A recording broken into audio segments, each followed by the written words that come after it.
This is history. It's a tragedy like the Hindenburg. Minutes ago I was walking down... A imagem que abalou o mundo em 11 de setembro de 2001. As famosas Torres Gêmeas de Nova York em chamas. O que a princípio pareceu um acidente se transformou no episódio mais sombrio da história dos Estados Unidos. Tudo começou pouco antes das 8 da manhã, quando 19 jihadistas embarcaram em 4 aviões nos aeroportos de Boston, Washington e Newark, este último perto de Nova York.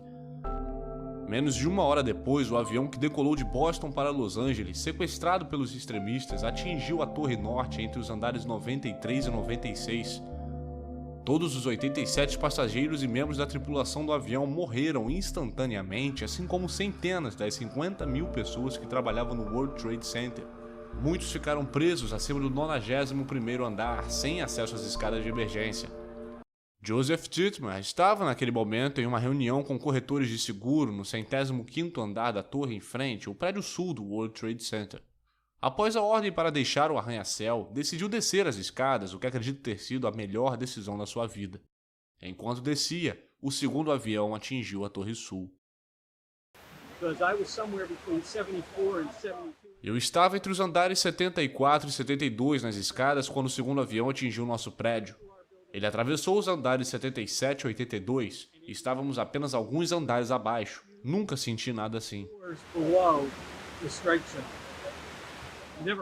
Aquele prédio, aquela escada de incêndio onde estávamos, aquele bunker de concreto começou a tremer tão violentamente de um lado para o outro que os corrimãos saíram das paredes.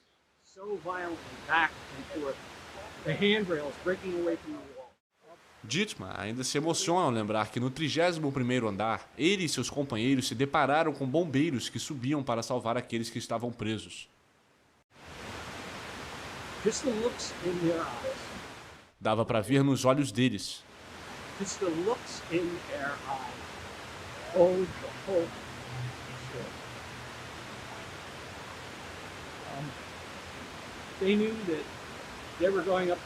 Eles sabiam que estavam subindo para tentar combater um incêndio que não podiam vencer. Sabiam que estavam subindo aqueles degraus tentando salvar vidas e provavelmente não poderiam salvar.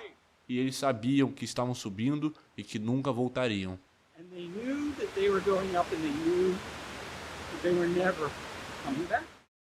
Oh, shit. Às 9h59 da manhã, quando conseguiu se afastar do prédio, Joseph ficou impactado com o barulho ensurdecedor do desabamento da Torre Sul. Naquele momento, o paramédico Al Kim se preparava para receber os feridos no Hotel Marriott, localizado entre as duas torres. Ao ouvir o estrondo, ele instintivamente se jogou sobre uma caminhonete estacionada debaixo de uma passarela.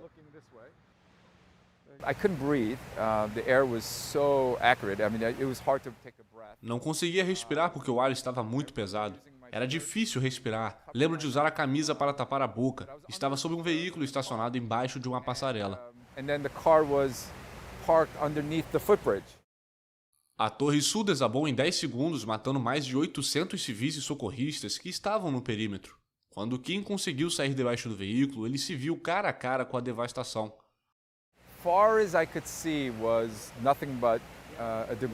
Tudo o que vi ao meu redor era um campo de destroços. Para mim, a cidade inteira estava assim, e talvez até mais além.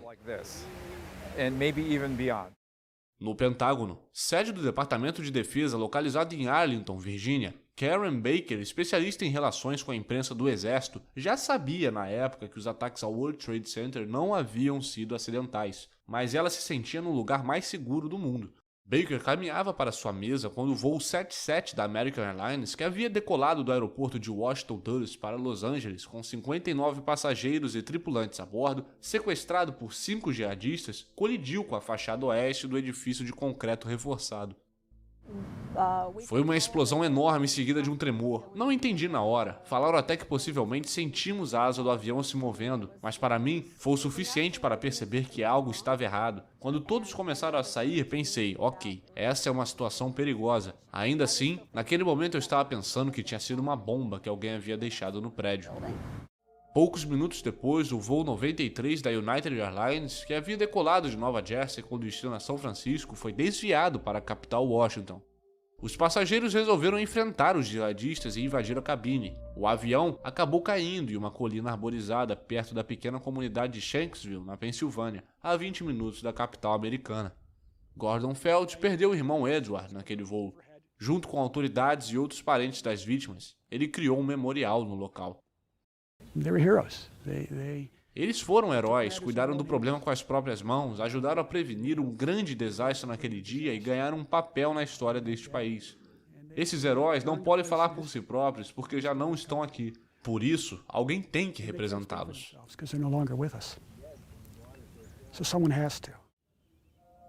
Os ataques de 11 de setembro deixaram 2.753 vítimas em Nova York, 184 no Pentágono e 40 em Shanksville.